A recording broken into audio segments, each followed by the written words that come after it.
this morning, there's another aspect of our national security that's gotten a lot of Nigerians reacting to it, and it was what was said by a representative on Congress in the United States, Mr. Perry. This really got a lot of people talking. Inferences made from the statement in the inquisition of how the funding that went into, you said, United States Aid Funding Organization spent some of the monies in its coffers. I'll allow you to listen to what the representative said when that inquisition was going on in the American Parliament. We spent $697 million of the taxpayers' dollars in Afghanistan, including $534,719,000 in change from USAID in Afghanistan. I don't know what we think we're going to change in Afghanistan. We lost 22,000, lost or wounded 22,500 Americans in Afghanistan over the course of our term there in the war, spending over $2 trillion. We're just going to keep on spending because somehow we think it's going to get better. And if you're wondering who's in charge of Afghanistan getting the money, and that money I just mentioned, the $697 million is on top of, and is in addition to the weekly to every 10-day shipments in cash of $40 to $80 million. Afghanistan is ruled by folks named Sarajuddin Haqqani. Haqqani network mean anything to anybody in the room? How about Abdullah bin Laden? Who gets some of that money? Does that name ring a bell to anybody in the room? Because your money, $697 million annually, plus the shipments of cash funds madrasas, ISIS, Al-Qaeda, Boko Haram, ISIS Khorasan, terrorist training camps. That's what it's funding. If you think that the program under Operation Enduring Sentinel, entitled Women's Scholarship Endowment, which receives $60 million annually, or the Young Women Lead, which gets about $5 million annually, is going to women who, by the way, if you read the Inspector General's report, is telling you that the Taliban does not allow women to speak in public. Yet somehow you're believing, and American people are supposed to believe, that this money is going for the betterment of the women in Afghanistan. It is not. You are funding terrorism, and it's coming through USAID. And it's not just Afghanistan, because Pakistan's right next door. USAID spent $840 million in the last 20 years on Pakistan's education-related program. It includes $136 million to build 120 schools, of which there is zero evidence that any of them were built.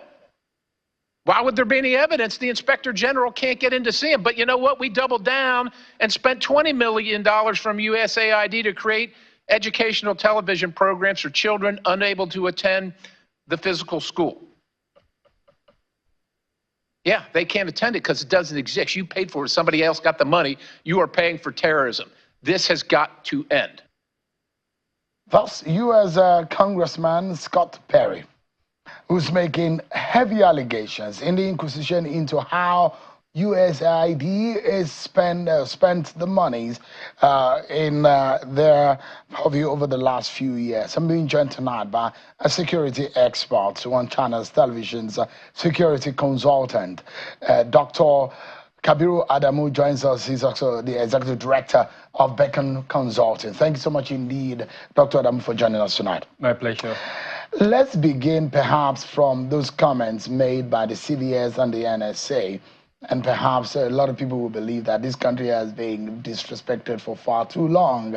And for the first time in a long time, we see military top brass coming and say, this is what we experience. And those who are on the inside will say, that is not the first time that military officers or top Nigerian officials are experiencing that kind of treatment from some other countries. But let us have an understanding of what you make of that kind of treatment and the response that we got from the NSA. Thank you. So just to give it a little bit of context, I was at the event. It was an event organized by the Alumni Association of National Institute for Strategic Studies, the institution that was founded by the Department of State Services to train its officers and other security personnel in national security.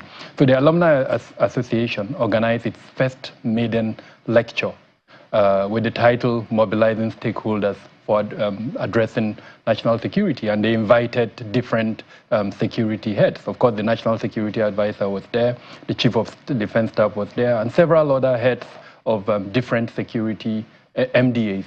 And in his goodwill message, the Chief of Defense Staff did indicate that he had applied for a visa and that it was rejected, but that the reason for the rejection was not made known to him. And so after his goodwill message, the National Security Advisor, who I think was the chairman of the event, he came to the stage to speak. And so in his speech, he commended the Chief of Defense Staff for his courage to admit that something like that happened, and then made that, I would say, rather undiplomatic statement out of perhaps anger and surprise that someone of the caliber of the Chief of Defense Staff would be denied a visa by a friendly country. By my training, I'm not emotional. When things happen like that, I try to take a step back and ask some very critical questions. And over time, some revelations have emerged. Part of what we're hearing is perhaps the procedure for applying for the visa was faulty.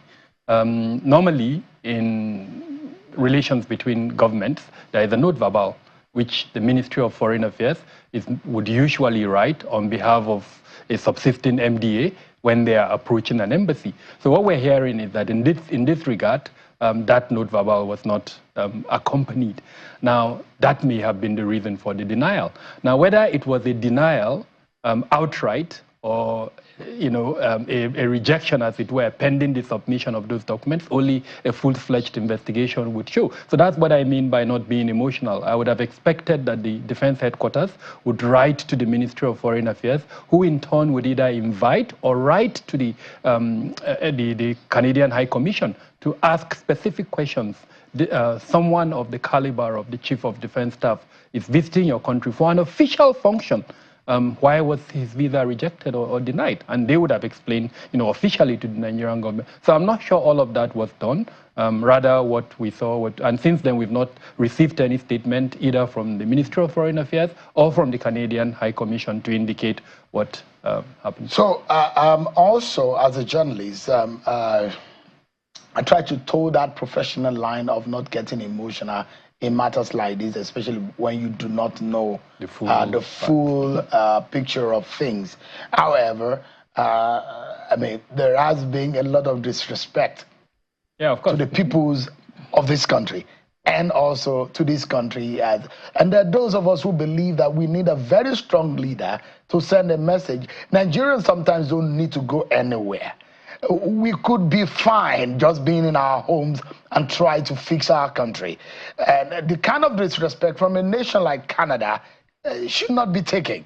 And there should be explanation. But although we get into here, and there is a tweet about 6 hours ago from the Canadian High Commission of Nigeria, and on their Twitter and on their X handle, and this is what they are. It's very short and very straight to the point. Albeit very vague. It says the High Commission of Canada in Nigeria is aware of media reports related to planned travel to Canada by senior officials. However, for privacy reasons, we are unable to provide any comment on the status of visa applications of specific individuals. That is what is stated. I don't think that is enough. We're not talking about Shewa Kimaloe. We're not talking about Kabiru Adamu. We're talking about the CDS, the #1 Nigerian military officer. And I imagine that in the treatment of such of a magnitude, the man does not even look like he understands the reason why he was refused a visa. I mean, except if I'm wrong, should there be some, I mean, if a country refuses the citizen of another country visa, that man is going in the capacity representing Nigeria, is a #1 Nigerian military officer. much explanation should be given. Instead, I mean, this was Wednesday. He was there on Thursday. He was supposed to have traveled on Wednesday. Was supposed to be in Canada on Wednesday, which meant that he was not refused visa this week.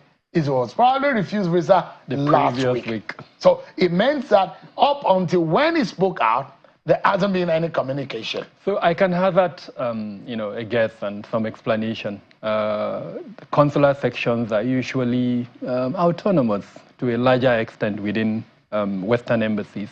They more or less function on their own with very little interference from the other units within the embassy. So this may have been a decision taken by the consular department without perhaps the knowledge of the other departments within the embassy. And of course, when the media outcry became what it became, it was a crisis for the Canadian High Commission, and so they were forced to make that response. And in their usual manner, that response is vague. It does not really speak to the issue, but of course, they have acknowledged that they are aware. So like I said earlier on, the onus is on Nigeria.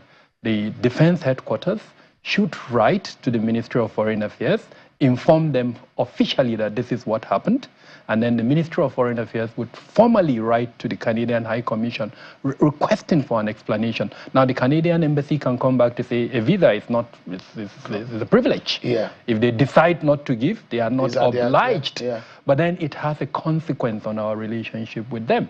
And as you know, diplomacy is really about reciprocity. We can take it and then decide to give it back to them in some other ways. I'm not sure if all of that has been done. So I'm hoping that the right thing will be done by the different parties, starting from the Office of the Chief of Defense Staff, writing to the Ministry of Foreign Affairs, notifying them, and then, of course, the Ministry of Foreign Affairs taking the right action. But irrespective, I think it's very important to remind ourselves of the very warm relationship, strategic, that exists between Canada and Nigeria. And I think this is a consular issue. It is disrespectful. Every Nigerian that I know is unhappy about the development. It's also more disrespectful in the sense that when you're making an explanation, as a consular or an embassy, or involved in diplomatic relationship, you need to also understand the essence of communication. So if you want to free yourself of the blame, you could easily have said, no, it is not our fault. And there are reasons why, other than what is seen on the surface, we might not, because of private reasons, release to the public the reasons. But however, the issues are on the side of Nigeria, and easily. And it also shows when countries say, look, we will tell you what we want to tell you. We don't care what you believe in. And not every leader of the world, not every nation can behave like a Trump, who will say Canada should be the 51st state of America.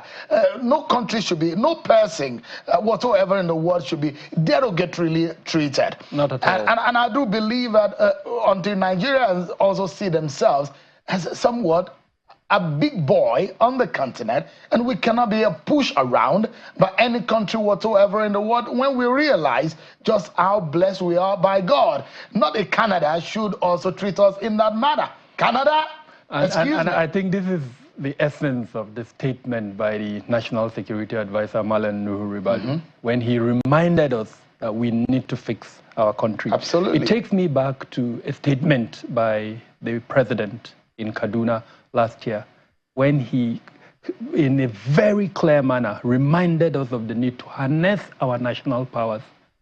Now, it is only when we harness our national power that we can be respected. At the moment, Sheung, if you cited the fact that you're a journalist, I would beg you to try to, in a way, collate the kind of asylum-seeking reports that Nigerians give when they go abroad. Even you as a Nigerian, you'll be embarrassed to be a Nigerian.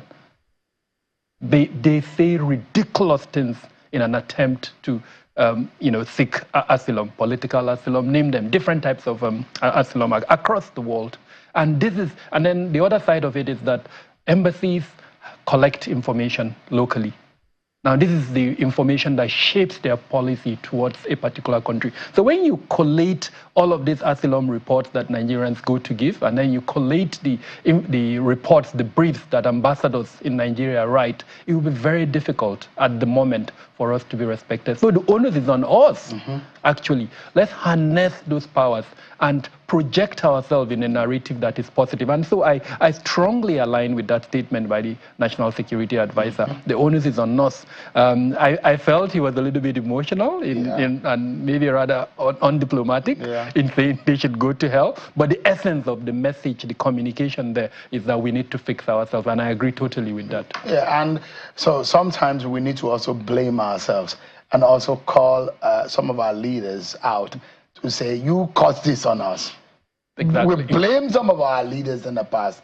You caused this on us. You've made Nigerians unlivable for our people. And that's the reason why a lot of Nigerians are seeking out. Migrating in the Japa syndrome. Yeah. So, I mean, anybody can decide to live in any place of the world if they're accepted there.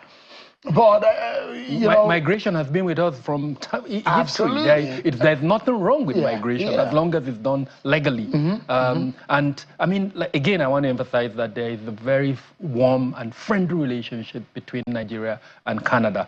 And I'm hoping that the Canadian embassy or the Canadian High Commission, the consular office, we know how to fix this. You don't want to cause the bad blood between those two nations. On a matter that can actually be what is a visa for a CDS that you know is coming back to his office? It's not good. He doesn't need to stay in your country for anything. So I mean, this could have been addressed by a simple phone call. Absolutely. If the issue, like we're hearing, is because there was no note verbal, a simple phone call would have addressed it to the office of the CDS, asking for that note verbal. They get the note verbal from the Ministry of Foreign Affairs and just submit it, and it would have solved the problem. But again, I think what this communicates to us is the disrespect. We would never do that to them. Nigerians are actually very respectful. Nigerians have actually, and a lot of people take it as subservience. Nigerians are not subservient. Not at all. When you see a Nigerian, especially those of us from the Yoruba land, when we prostrate and we lay our tummies and the bellies on the floor for you, don't take it for weakness. And I think this is just cultural. We're just being respectful. So that's who we are. The outburst by the National Security Advisor reminds us of that. That yes, we maybe appear to be subservient, but it's not about being subservient. It's about the respect that we have, especially for our visitors. And I think that was communicated clearly. The onus is on the Canadian High Commission to fix this. The CDS represents an institution. It's the #1 Nigerian military officer. And so when he's treated in that manner, it is the entire institution that has been disrespected. Yeah. So let's talk about the USID. And there's been a lot. And inspired from what the #1 citizen in that country has said. And it does look like someone who wants to say the money of America must be for the American people. And you cannot also take away the values, the advantage, and some of the benefits of some of these funding and aids have done to people in less privileged communities and those who have needed some of these aids. But the fact and some of the things that are being said, especially from representatives of the people in the United States Congress, especially from Scott Perry, he's a Republican, I assume, and he said all of those things. Yeah, he's a Republican. How worried are you that Boko Haram is being mentioned allegedly to be funded by funds coming from USAID? Yeah, so Shewan, I'm going to be a little bit measured in my response, and for the simple reason that, as you know, I'm into security. And so the depth of my understanding of these issues is slightly different from the average person out there. And my statements would definitely carry, an impact. It's in the realm of foreign service, this is not new. The espionage and foreign service have been issues that have been on the table for a very long time. But in the manner with which the current US administration is, I would say, washing its dirty linen in public, it's concerning. When we did our assessment post the elections in the US and the Trump administration, 4 years administration, we knew that there would be volatility. we knew that there would be some impetuous reaction, but this is a little bit beyond what we expected. Since the creation of the Department for Government Efficiency, that department has attempted to do a lot of things in an attempt to, as it were, improve government efficiency. And of course, Elon Musk is heading that. Then there are questions regarding his role. And at the moment, I think there are several lawsuits by challenging even his person heading that government efficiency unit. Of course, we also need to consider the Republican position on the matter, and of course, Trump's supporters' position on the matter. Now, for Rep. Scott Perry, he is a Republican. The narrative that the Republicans, especially those that are aligned with Donald Trump, are trying to sell is that the Democrats who ruled before them were supported inefficiency in government. And so anything that is required to improve that efficiency, they would do. Now, in their bid to sell that narrative to the public, we're hearing, I would say, some ridiculous allegations. Now, remember that I have admitted to the fact that there is a positive correlation, as it were, between espionage and development assistance. A good example I'll give you is when the US was attempting to locate and eliminate the former Al-Qaeda leader, Osama bin Laden. What did they do? Fall back on development aid, medicine, vaccine that was being given in parts of Afghanistan and Pakistan. So there is a close relationship between the two. But the manner that Scott Perry put it, associating Taliban with Boko Haram, I mean, I'm struggling to see that link. First off, there are two franchises, jihadist franchises in the world, Al-Qaeda and the Islamic State. Taliban does not fall within these two groups. As it were, at the moment, Al-Qaeda and the Taliban are killing each other. So I'm a bit surprised when Scott Perry comes up and make that broad, association without giving any clarification. Is he suggesting, for instance, that the Taliban and Boko Haram, which in essence is, initially Boko Haram was an Al-Qaeda affiliated group. Then by 2016, it now became an Islamic State, affiliated group. So essentially what we have in Nigeria and in the Sahel are two local groups that are affiliated with these two franchises. I'm not aware, and again, this is out in the public, if anyone is aware that there are local jihadist groups that are affiliated with the Taliban, then that would be news to me. What we know is the ISWAP.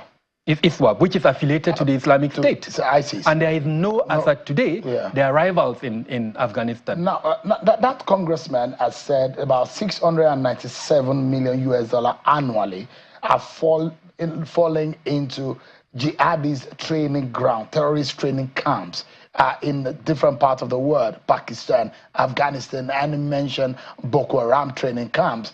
And he says that this is a waste of United States and improper funding or payment that has been out there. Are you saying that there might not be any iota of truth in a direct funding? I'm struggling to see the link. Could this be just mere politics? Because those assertions that he made, it's supposed to be an inquisition, but he made them categorically. If you look at, unfortunately, it's a long tape, which we may not be able to play all, but in the main manner in which he spoke, which might be typical of a Republican politician who is gaining some strength fighting against what is perceived as a Democratic Party kind of lax in governance, might be speaking in that light. But one would be worried, as for example, the CDS has said on this program right in that chair, that there are foreign funding of terror in Nigeria. So could you make any link into what he said and what is obtainable? Again, I'm struggling to see the link between the Taliban, because if I heard him very well, his statement was directed at Afghanistan. Then later he talked about Pakistan. Now the government in Afghanistan is Taliban-led. And I made it very clear, and I think this is known to everybody. The Taliban, the Al-Qaeda, Islamic State, they are different. So if there are training camps, funds that are going to Afghanistan, and then in that broad statement he brought in Boko Haram, again it's an inquisition. it's expected that he would have submitted whatever it is, a brief with some evidence inside. So the outcome of that inquisition would determine whether his statements are factual or they are, But let's establish this, political. Dr. Adamu. Is it fact that there are possibility of foreign influence on terror in Nigeria? Definitely. I've already indicated in my earlier statement that Jamaat, I don't want to call them Boko Haram, let's call them their name, which is Jamaat al-Ahl al-Sunnah al-Dawat wal-Jihad. Initially, they were affiliated to Al-Qaeda, and funding for their operations was coming from Al-Qaeda. That is a fact. And there are, for some of us who have interest in terror, not only in Nigeria and how it goes in other parts of the world, there are also possibilities that some governments, in fact, there are allegations and there are evidence to show that some governments of the world are intentionally having what they call state-backed terror on other people's soil for some reason, either political or religious. And this could also have a link to Nigeria and in terms of religious and agitation or jihadist tendency. Is that right? Yes, it is right. Could that also be an influence on what is going on in the banditry and in Boko Haram? There are those who will say the link is very, very strong. The ties between some of those bandits and the Boko Haram elements are very, very strong. Similar. The similitude is, in fact, almost too identical to separate. Yes, but I think we also need to be a little bit careful here and not jump into, I would say, generalizations like the type that Scott Perry attempted to do. It is a known fact that there are foreign affiliations associated with extremist groups across the world. It is also a known fact that terrorism, there is state-sponsored terrorism. But within the realm of espionage, it's very difficult to put it on the table to say this is the country, because they don't do it directly. They do it through layers. And remember earlier on, we admitted to the fact that there is a link between espionage and I mean, the Taliban, who created the Taliban. It was, to an extent, between the US and the Russians.